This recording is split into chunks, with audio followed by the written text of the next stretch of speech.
kalian present dulu, nanti saya beri tambahan, insya Allah ya.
Assalamualaikum warahmatullahi wabarakatuh. Waalaikumsalam Waalaikumsalam. Waalaikumsalam warahmatullahi wabarakatuh. Ini dimulai ya Pak presentasinya.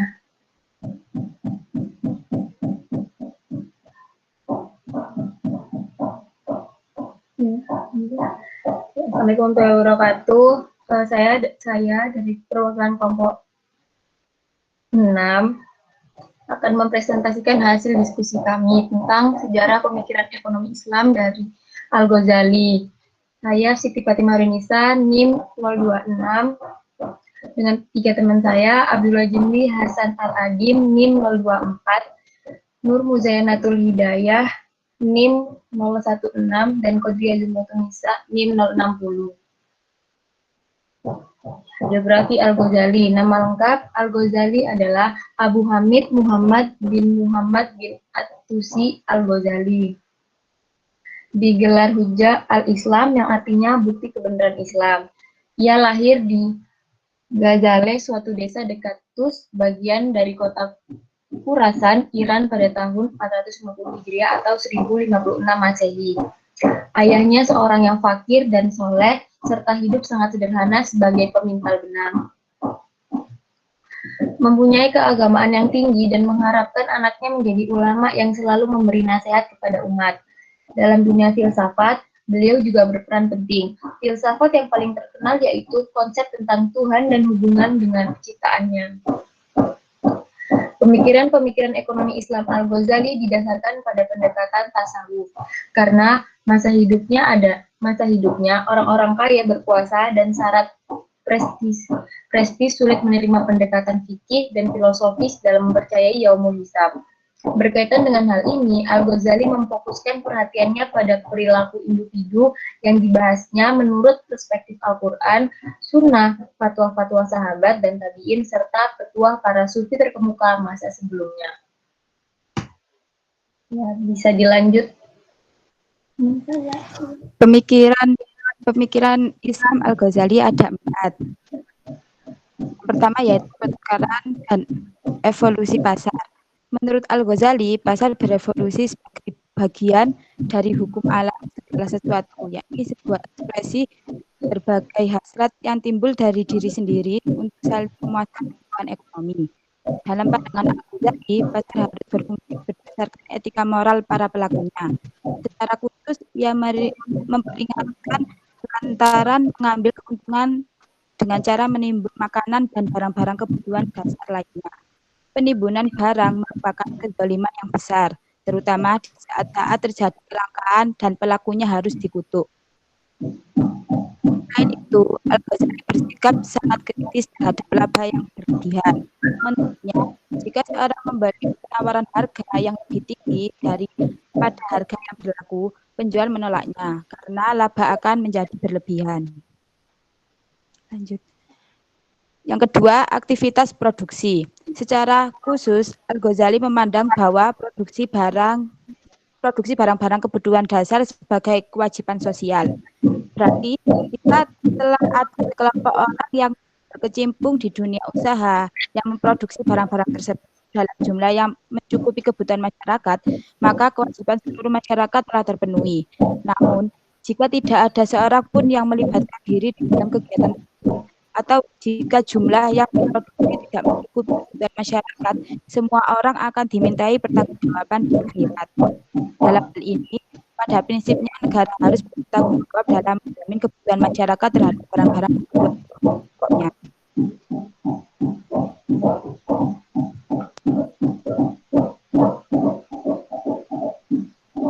Pemikiran ekonomi selanjutnya, menurut Al-Ghazali ini ada barter dan evolusi uang. Al-Ghazali mempunyai wawasan yang sangat luas dan mendalam tentang berbagai kesulitan yang timbul dari pertukaran barter dari satu sisi. Selain signifikasi uang dalam kehidupan manusia, sebelumnya telah dikemukakan bagaimana tidak efisiensinya jika dilakukan sistem barter. Ia pun menegaskan bahwa evolusi uang terjadi hanya kesepakatan dan kebiasaan, yakni tidak akan ada masyarakat tanpa pertukaran barang dan tidak ada pertukaran yang efektif tanpa ekuivalensi. Dan ekuivalensi demikian hanya dapat ditentukan dengan tepat bila ada ukuran yang sama. Selain itu, Al-Ghazali menganggap bahwa pemalsuan uang bukan hanya dosa perorangan, tetapi terutama berpotensi merugikan masyarakat secara umum. Selanjutnya, ada peranan negara dan keuangan publik. Al-Ghazali memberikan komentar dan nasihat rinci mengenai tata cara urusan negara. Dalam hal ini, ia tidak ragu-ragu menghukum penguasa. Ia menganggap negara sebagai lembaga yang penting, tidak hanya bagi berjalannya aktivitas ekonomi dari suatu masyarakat dengan baik, tetapi juga memenuhi kewajiban sosial sebagaimana yang diatur dalam Wahyu. Negara dan agama adalah tiang-tiang yang tidak dapat dipisahkan dari sebuah masyarakat yang teratur. Agama adalah fondasinya, dan penguasa yang mewakili negara adalah penyebar dan pelindungnya. Bila salah satu dari tiang ini lemah, masyarakat akan ambruk.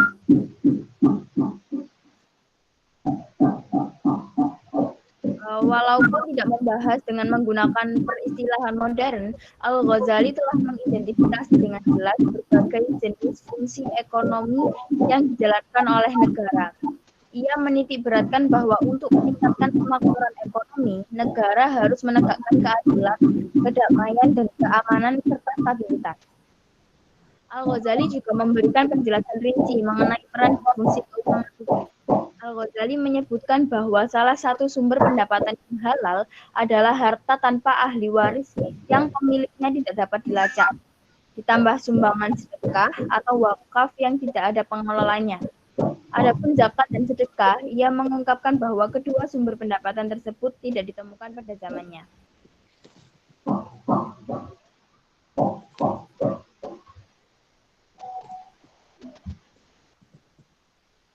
Sekian presentasi dari kami. Mungkin ada tambahan dari Pak Fahrul. Terima kasih.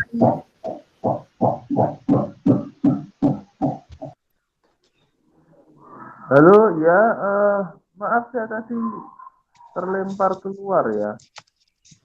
Bisa lihat slide-nya lagi nggak?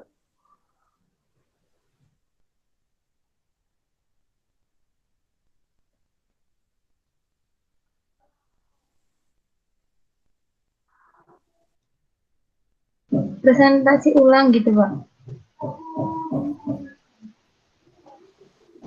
Bukan, maksud saya pengen lihat slide-nya saja. Oh iya.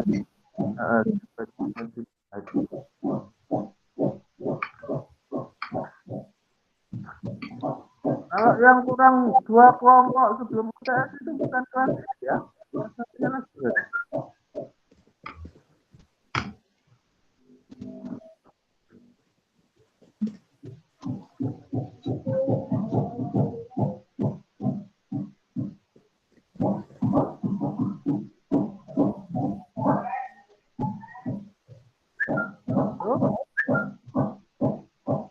Halo.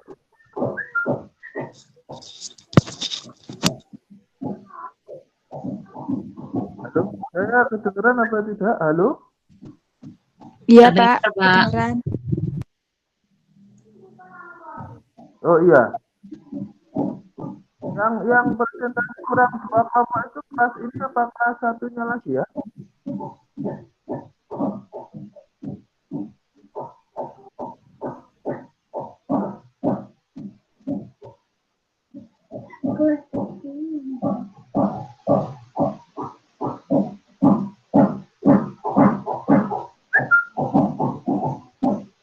Sudah, ya sudah. Eh, Jadinya saya kira yang kurang dua kelompok ini kan Ibnu Miskawais sama Junaid Al-Baghdadi ya, sama Al-Mawardi. Nah, ternyata sekarang Al-Ghazali. Ya, nggak apa-apa ya. Nah, coba saya lihat dulu slide-nya ya. Biografi Al-Ghazali. Oke, ya. Next, next.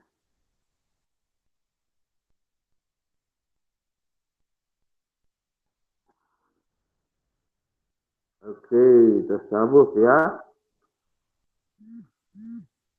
Ya, nah, ya lanjut dulu. Pertukaran dan evolusi pasar. Oke, kamu ngambil dari bukunya ini berarti ya, Adi Warman Karim ya? Iya, Pak. Oh ya, oke. Sip. Terus lanjut.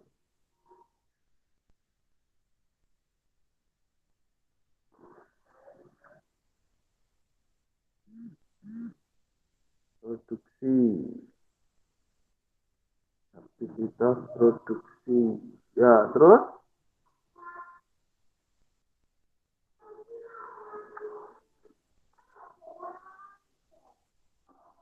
Oke, barter. Terus?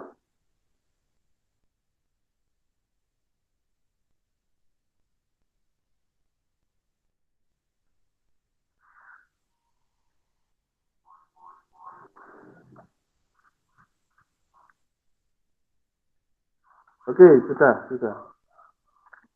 Next.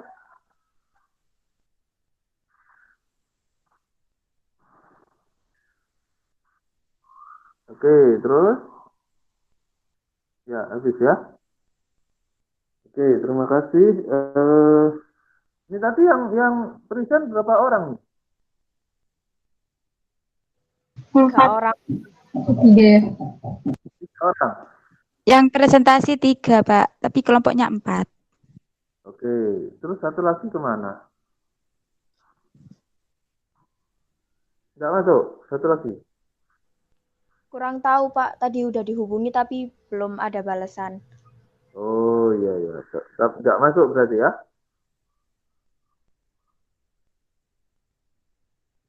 PJ-nya tolong di ini ya, di absen anggotanya. PJ-nya sendiri hilang ini tadi ya. Apa namanya tadi ya? PJ-nya kendala jaringan, Pak. Kadang jaringan. Coba tadi Rifai ya. Iya, Pak. Oke, ya. Jadi saya tambahin ya. Al-Ghazali.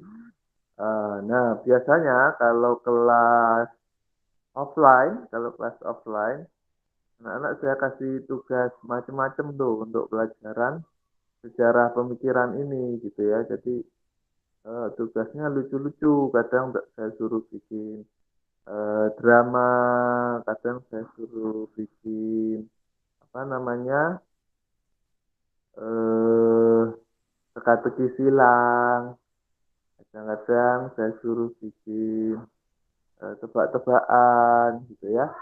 Cuma karena online begini jadi susah, tapi nggak apa-apa ya. Yang penting kita terus berjalan. Nah, Al-Ghazali, ya beliau ini sangat terkenal dengan kitabnya ya. Nah, kitab-kitabnya yang luar biasa. Jadi biasanya kalau saya di pelajaran SPII ini kadang-kadang saya kasih pertanyaan begini, disilang-silang begitu ya.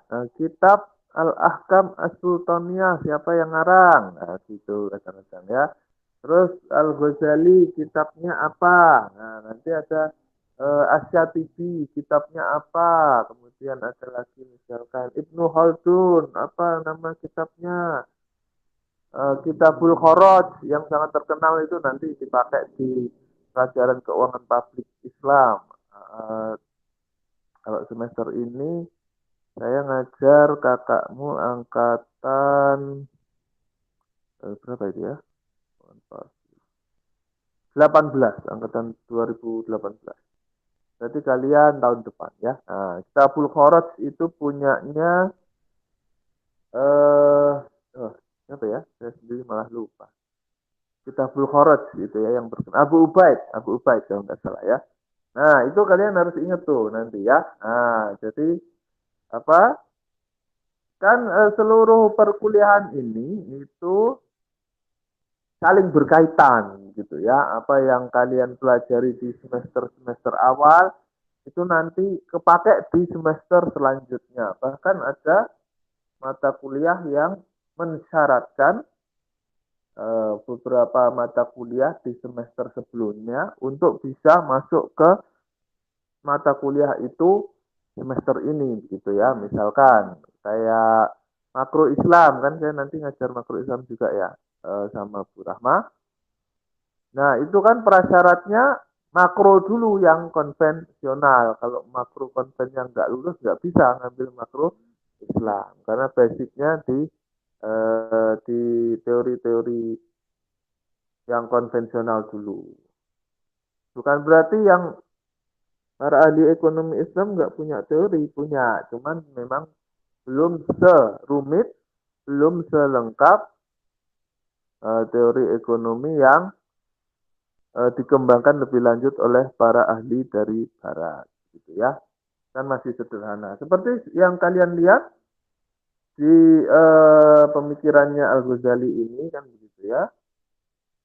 Ada pemikiran-pemikiran tentang pembahasan ekonomi seperti itu ya, tapi masih sederhana, belum serumit yang dikembangkan para ahli barat kontemporer gitu ya. Kitabnya Al-Ghazali apa yang terkenal? Nah, salah satunya adalah Ihya Ulumuddin. Begitu ya, Ihya Ulumuddin. Kalau nanti siapa namanya temanmu tadi di slide ada bahwasanya Al-Ghazali juga sangat concern dalam bidang tasawuf begitu ya. Tasawuf itu apa? Nah, tasawuf itu satu akar kata dengan kata sufi. Nah, itu tadi ya, sufi. Jadi apa? Berarti semacam tarekat gitu ya. Kalau orang bilang tarekat atau semacam cara mendekatkan diri kepada Allah yang khusus begitu ya. Ada cara-cara khususnya tasawuf gitu ya. Jadi misalkan kalau mungkin kalian pernah lihat ada tarian sufi di Turki, gitu ya. Orangnya pakai rok, tapi laki-laki, bajunya seperti semacam rok, tetapi bukan rok ya. Ya tetap pakai celana. Nanti kalian browsing lah, pasti barangkali kalian juga sudah tahu ya.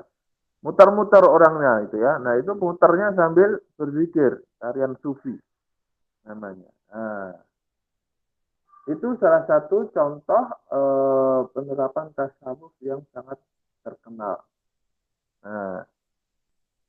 Nah, si beliaunya Al-Ghazali ini juga salah satu tokoh tasawuf yang sangat populer begitu ya. Nah, saya punya beberapa koleksi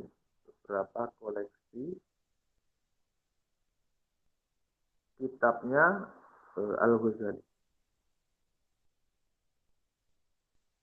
Nah, sebentar. Kelihatan kan ya? Kelihatan ya? Ini bahannya secara pemikiran ekonomi Islam banyak sekali ya. Saya kolek di sini. berbagai macam kitab, ada Ahkam Sultaniyah Al-Mawardi, ada Al-Amwal, ada As-Satibi, ada Avicenna. Avicenna itu siapa? Harusnya sudah ya, sudah apa belum ya? Ibnu Sina. Nanti ada juga Averroes. Averroes itu Ibnu Rus, bahasa Latinnya Averroes. Nah, ada Yusuf Qardawi. Nah, kalau Al-Ghazali sudah saya jadikan satu folder sendiri kayak mana ya.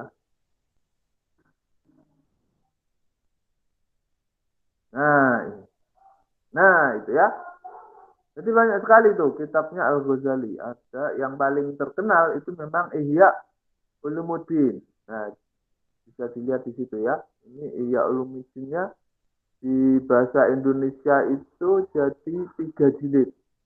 Nah, kemudian ada Miskatul Anwar, Nasihatul Muluk, ada Al-Mustasfa. Nah, kemudian Al-Qawaid Al-Asyrah.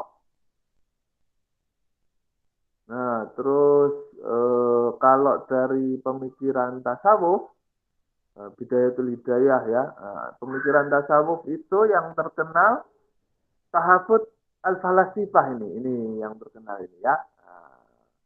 Tahafut Al-Falasifah itu kalau tidak salah isinya tentang hati-hati belajar filsafat gitu ya, karena kadang-kadang nanti bisa tersesat gitu ya. Incoherence of the philosopher. Nah, Tahafut Al-Falasifah. Jadi kitabnya macam-macam tuh yang saya dapat itu, ada yang in English seperti ini. Alhamdulillah kalau yang in English ya. Nah, ini diterbitkan di Lahore, Pakistan. First published tahun 58, kemudian tahun 63. Wah, luar biasa ya. Suka saya kitab-kitab itu seperti ini ya. Nah, cuman seperti yang saya sampaikan tadi, pemikirannya masih sederhana begitu ya, tidak seperti para ahli ekonomi kontemporer yang sudah pakai kurva-kurva yang jelimet begitu ya, belum ada kalau Al-Ghazali ini. Terus ya, jadi Tahafut Al-Falasifah ini belum masuk ke pemikiran ekonomi ya. Tahafut Al-Falasifah itu ibaratnya Al-Ghazali ini apa namanya, mengkritik begitu ya, mengkritik pemikiran para filosof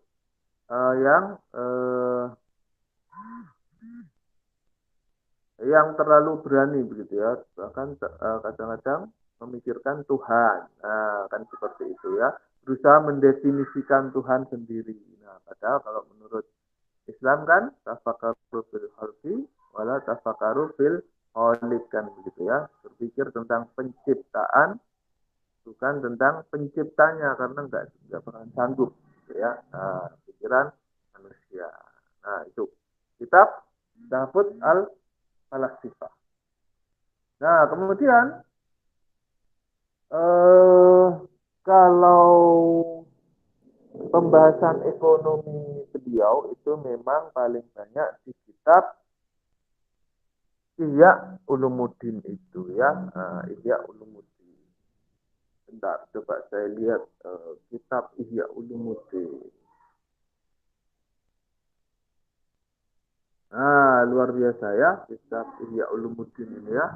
Nah, tak kasih tunjuk nih, tak kasih tunjuk. Nah, kitab Ihya Ulumuddin bahasa Indonesia ya. Wah, luar biasa ini isinya ya.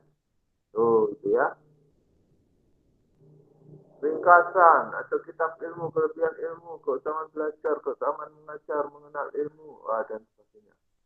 Ini alhamdulillah sudah bahasa Indonesia. Kadang ada yang gundul itu, nah yang gundul-gundul itu saya kurang menguasai ya. Mungkin kalian yang dari pondok lebih menguasai daripada saya. Nah, ini mana isinya ya? Hilang. Nah ini. Nah, ini kan ada 3 jilid tuh ya. Nah, 1 jilid Wih, ini yang bikin sambutan aja, yang bikin sambutan Hamka ya, Buya Hamka ya. Buya Hamka. Kalau kalian tahu tenggelamnya kapal Van der Wijk, nah ini yang bikin videonya Buya Hamka yang menyambut terjemahan Ihya Ulumuddin. Berarti ini jadul sekali nih ya. Ini tahun berapa ini?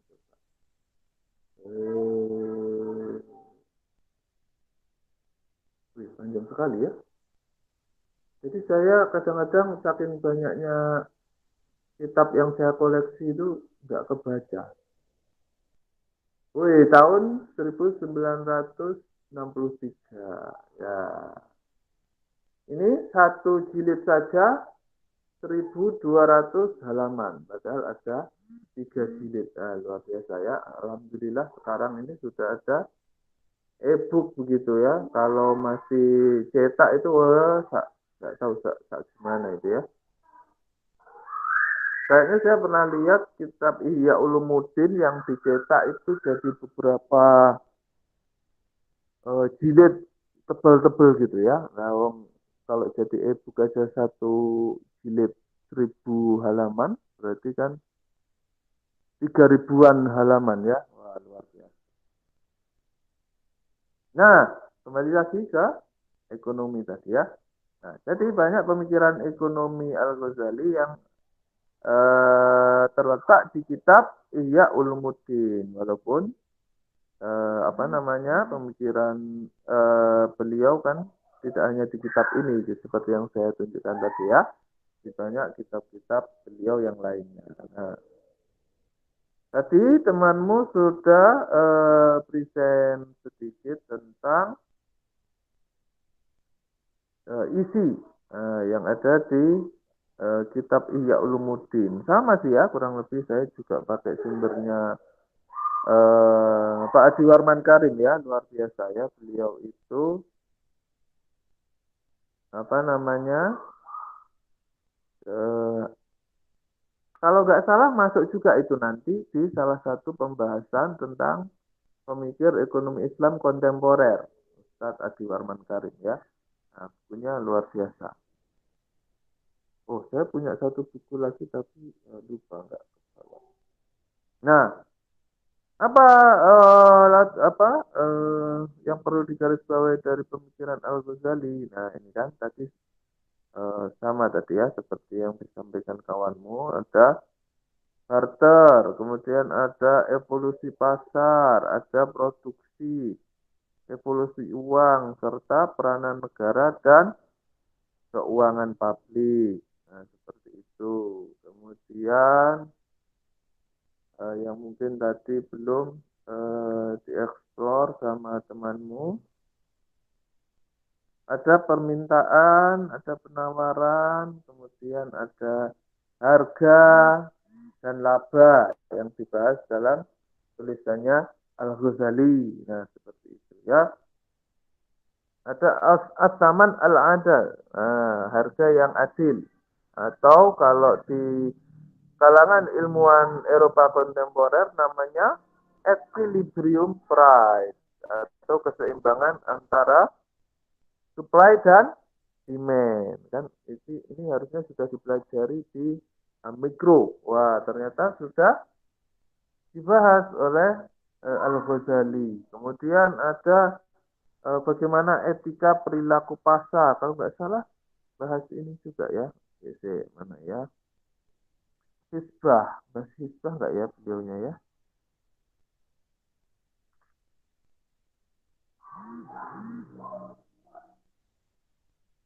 Oh, belum ada, belum ada. Jadi bukan beliau. Siapa yang bahas hisbah kemarin ya?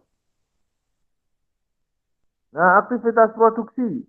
Nah, sudah tadi dibahas sama temanmu kan begitu ya. Ada industri dasar, ada aktivitas penyokong, ada aktivitas komplementer. Nah, kemudian,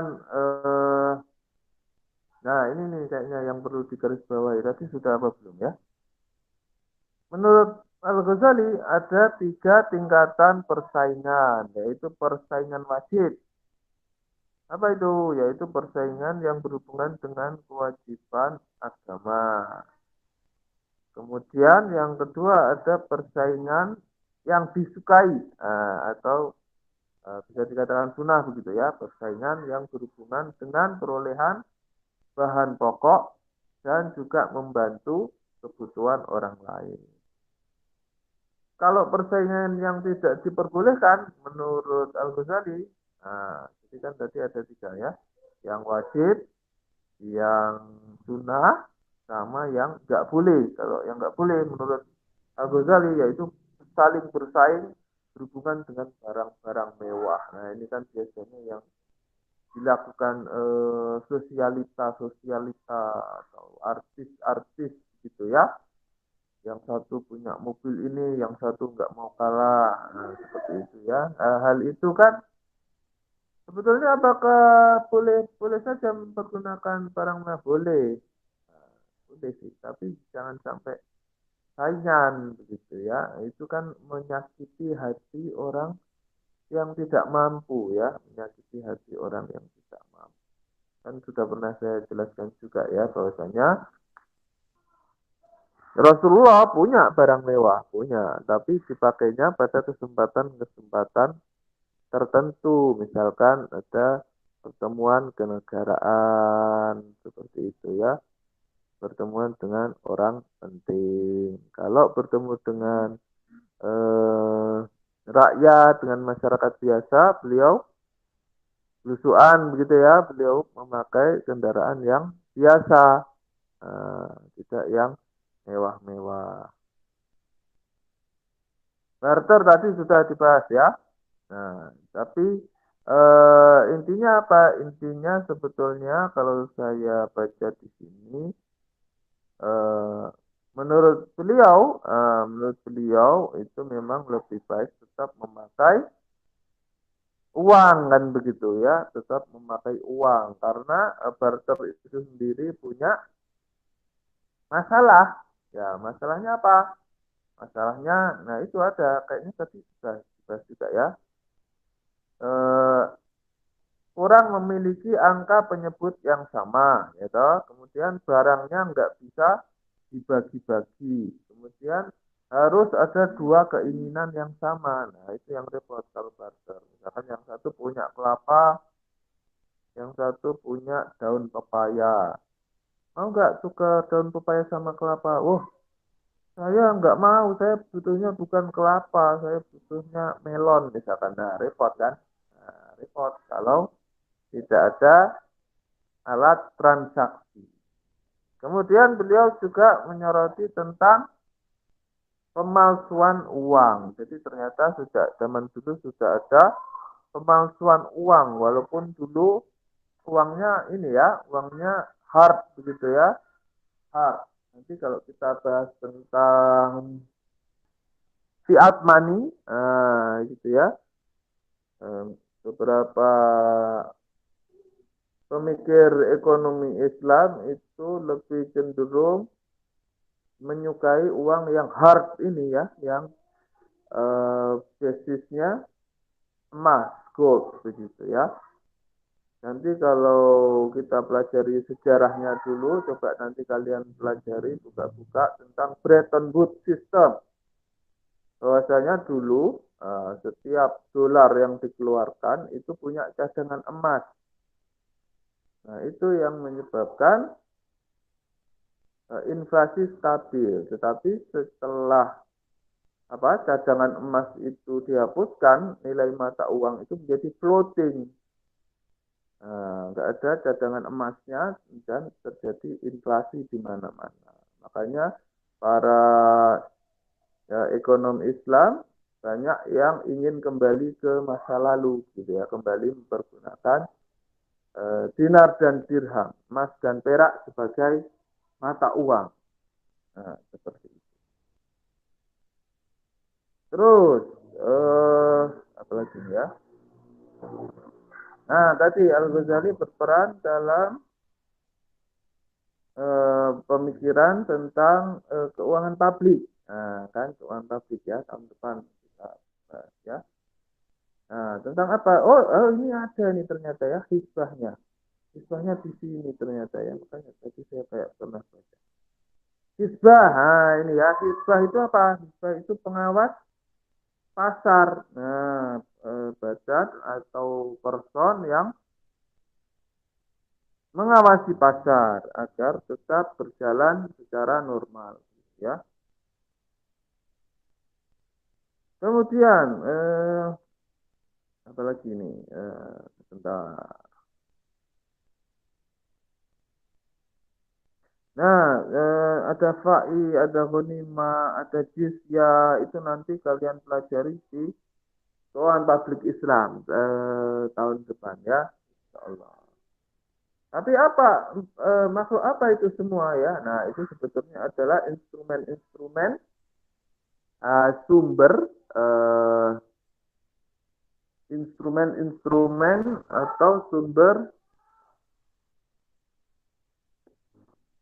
input, sumber input dalam keuangan negara, begitu ya, yang zaman dulu pada saat kekuasaan Islam, begitu ya, ada jizyah, ada kharaj, ada fai, ada ghanimah, itu harta rampasan perang, itu ada ghanimah, ada fai, fai itu kalau tidak salah harta rampasan perang tapi nggak pakai perang gitu ya. Jadi sebelum perang musuhnya sudah nyerah duluan, nah itu fai. Kalau pakai perang ghanimah, itu ghanimah baginya berapa untuk siapa saja itu nanti dibahas di pelajaran keuangan pasti ya. Terus menurut Al-Ghazali utang publik diizinkan kalau apa namanya bisa menjamin untuk bisa membayar di masa yang akan datang. Nah, kemudian ya, sumber daya publik harusnya dibelanjakan untuk bikin jembatan, untuk bikin masjid, untuk bikin pondok, bikin jalan dan aktivitas lainnya yang bisa dirasakan oleh rakyat secara umum. Nah, seperti jadi itu tadi ya bahasan ekonomi Al-Ghazali tentang barter, evolusi pasar, kemudian produksi, evolusi uang, nah ya toh, terus peranan negara dan keuangan publik. Kalau Al-Ghazali agak banyak ya. Nah, kalau yang siapa tadi namanya? Ibnu Miskawai sama Junaid Al-Baghdadi ya, materi sebelum UTS itu tidak terlalu banyak. Bahkan di bukunya Adi Warman Karim nggak ada gitu ya. Ibnu Miskawai sama Junaid Al-Baghdadi. Oke, ada pertanyaan sampai di sini tentang Al-Ghazali. Nanti slide-nya berapa halaman ya?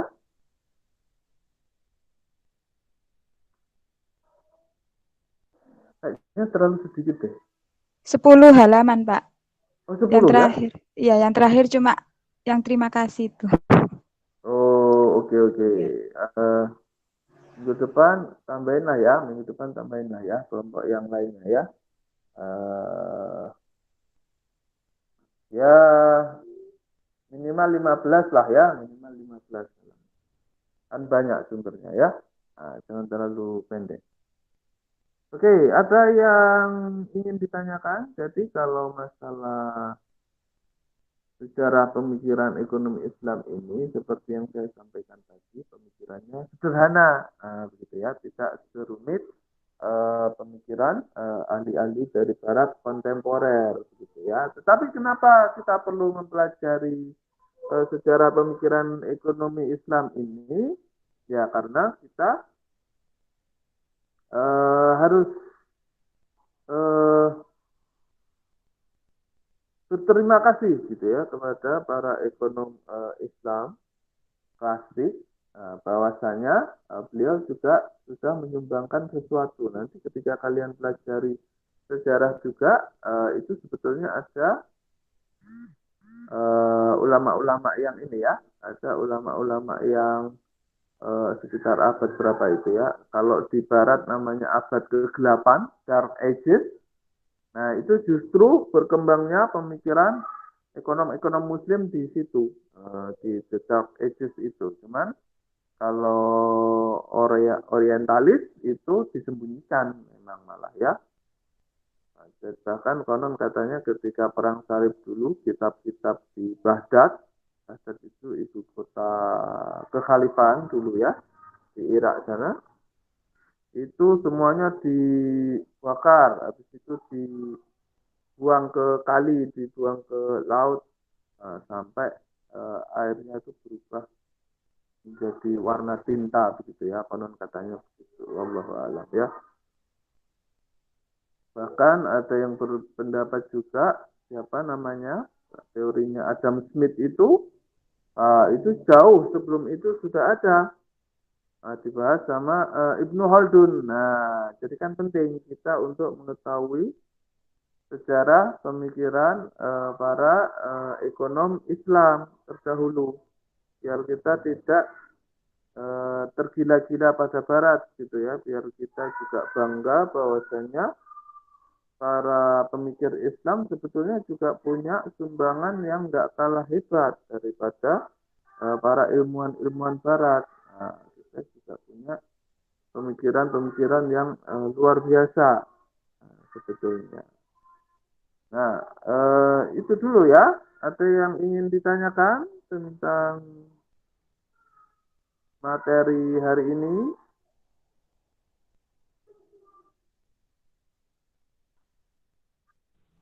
Pak, permisi tanya. Ya, silahkan. Ini, Pak, kan kelompok 6 belum presentasi waktu pertemuan 6 sebelum UTS itu. Apa dipresentasikan sekarang, Pak? Atau Oh, bagaimana? ya itu. Makanya tadi saya tanyakan ya. Kalau nggak salah kemarin PC-nya ngomong ada kelompok 6 dan 7 belum present, Pak. Nah, begitu ya. Tapi ini sudah berapa jam kita tadi online ya? Apa minggu depan aja? Gimana enaknya? Terserah kalian lah. Kalaupun present sekarang, katanya kan 6 dan 7 ya. Jangan dua-duanya. 6 dulu atau 7 dulu. Silakan, gimana enaknya PC.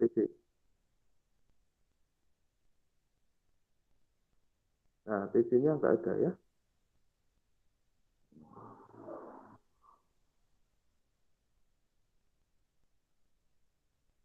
Ya, silakan. Inilah teman-teman yang lain gimana enaknya present Pak. sekarang apa minggu depan? Mungkin kelompok 6 kalau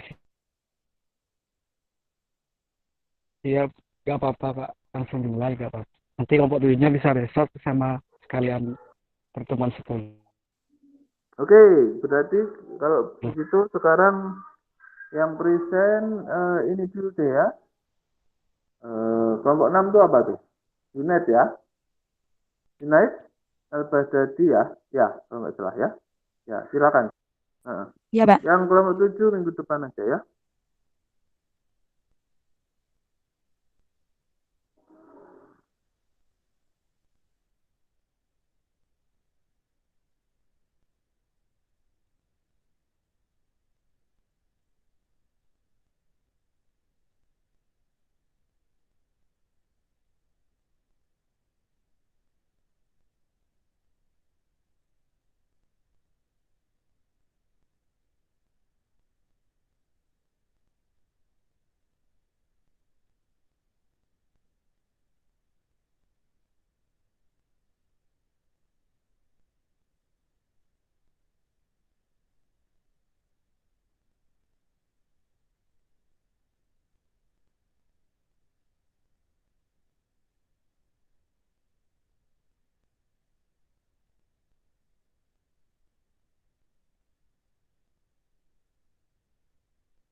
Oh, enggak kedengeran suaranya ya?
Assalamualaikum warahmatullahi wabarakatuh.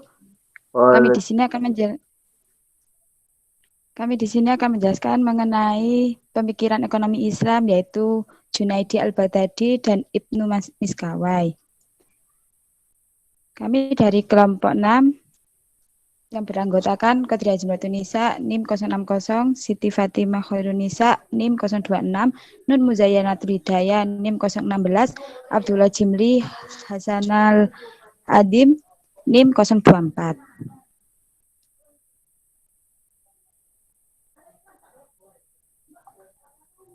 Biografi singkat Junaidi Al-Baghdadi.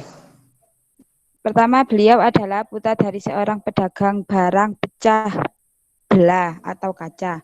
Junaidi Al-Baghdadi dikenal sebagai tokoh terkemuka dari mazhab tasawuf. Beliau juga dikenal sebagai seorang mufti dalam mazhab Abu Sa'ur. Pemikiran ekonomi Islam mengenai Junaidi Al-Baghdadi yaitu tidak terlepas dari maslahah atau utilitas dan mafsadah atau disutility.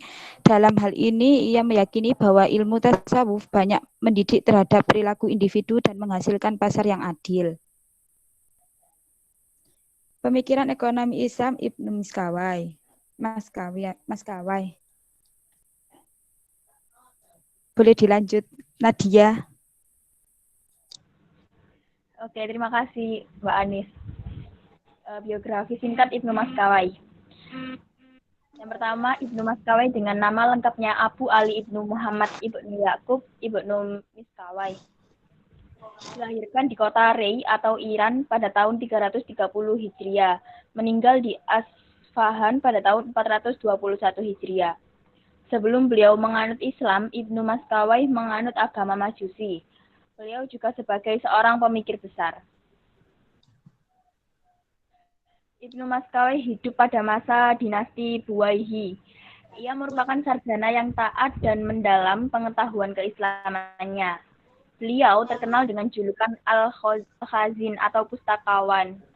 Dan beliau menghasilkan karya tulis sebanyak 18 judul.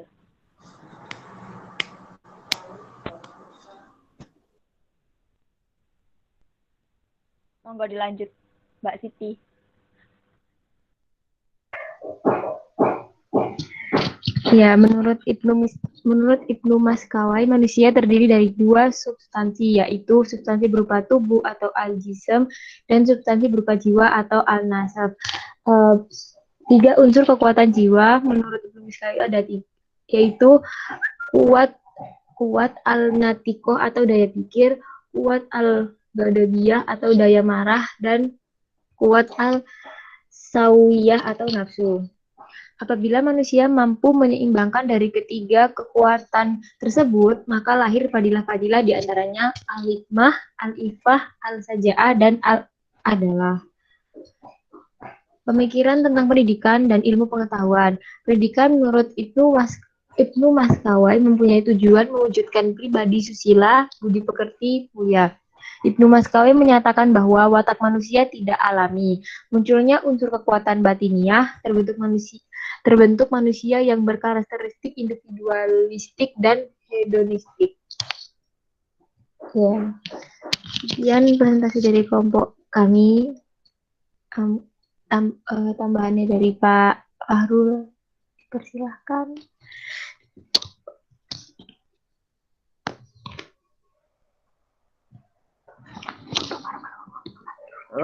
Saya tadi kok belum lihat pemikiran politiknya Miskawe tadi apa ya?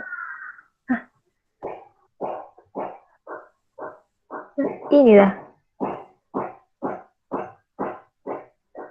Oh, sebentar, apa ini? Apabila manusia mampu menyeimbangkan. Sudah ini saja. Oke, ya. Terima kasih. Nanti saya tambahkan ya.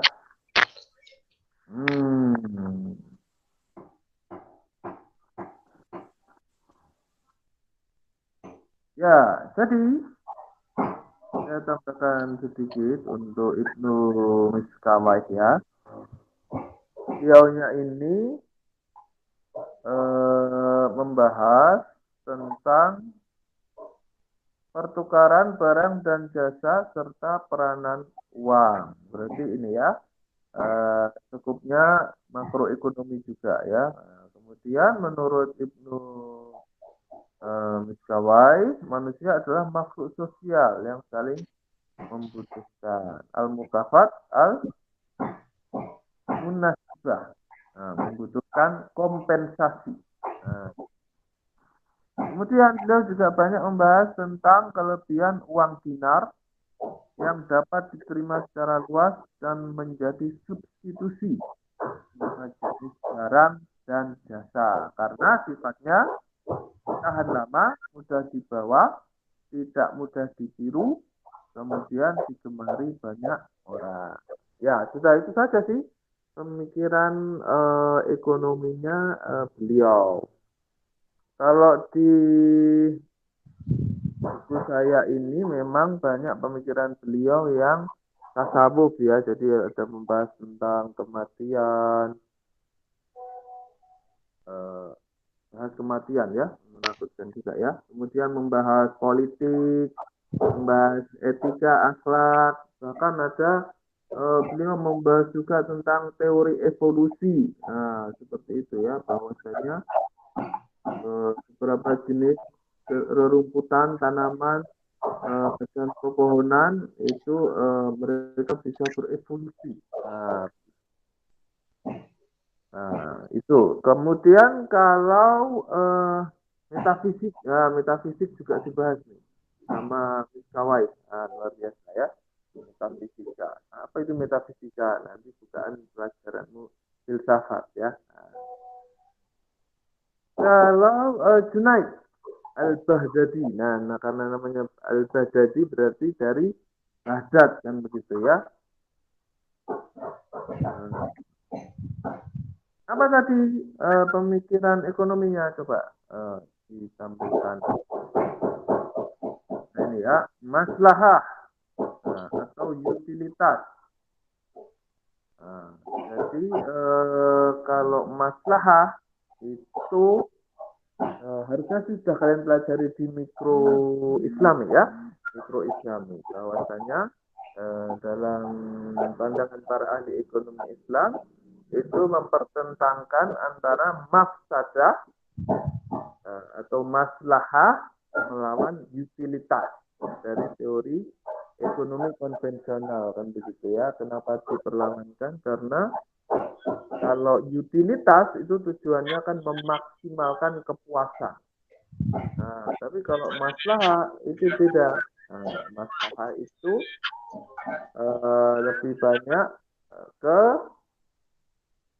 kepentingan umum. Jadi maslahannya tidak boleh untuk pribadi saja.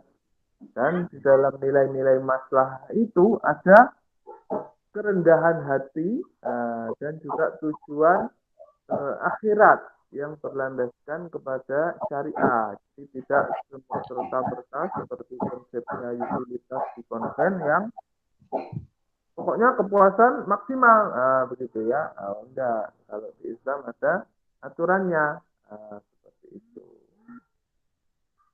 Terus apalagi nih, Junaid Al-Baghdadi juga menyikapi tentang syukur.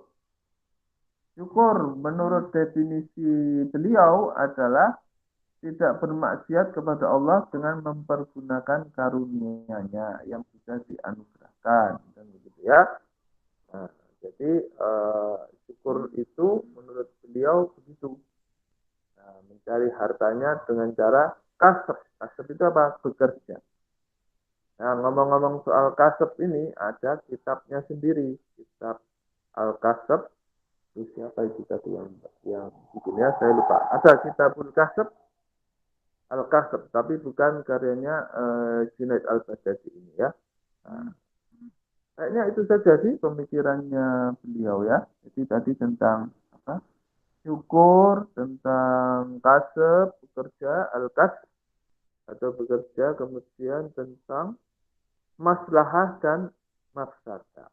Ya, kalau miskawain tadi tentang apa tadi? Dinar. Nah, ya toh, tentang dinar dan apa? Barter. Tetapi sekali lagi berarti sama dengan pandangannya Al-Ghazali tadi ya. Keduanya sepakat bahwasanya ingin kembali ke emas gitu ya, gold. Karena lebih abadi dan tidak mudah ditiru. Kayak apa namanya, kertas itu kan terlalu mudah ditiru sehingga rawan pemalsuan. Kayaknya itu saja yang bisa saya tambahkan. Ada lagi mungkin yang ingin ditanyakan untuk hari ini?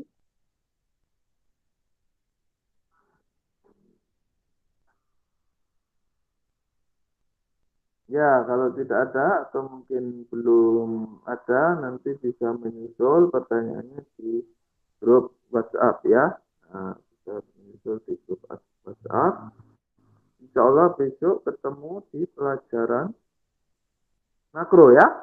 Nah, di pelajaran makro ekonomi Islam. Kalau kelasmu jam berapa ya? Kelas yang satu lagi kan pagi ya, kalau nggak salah ya.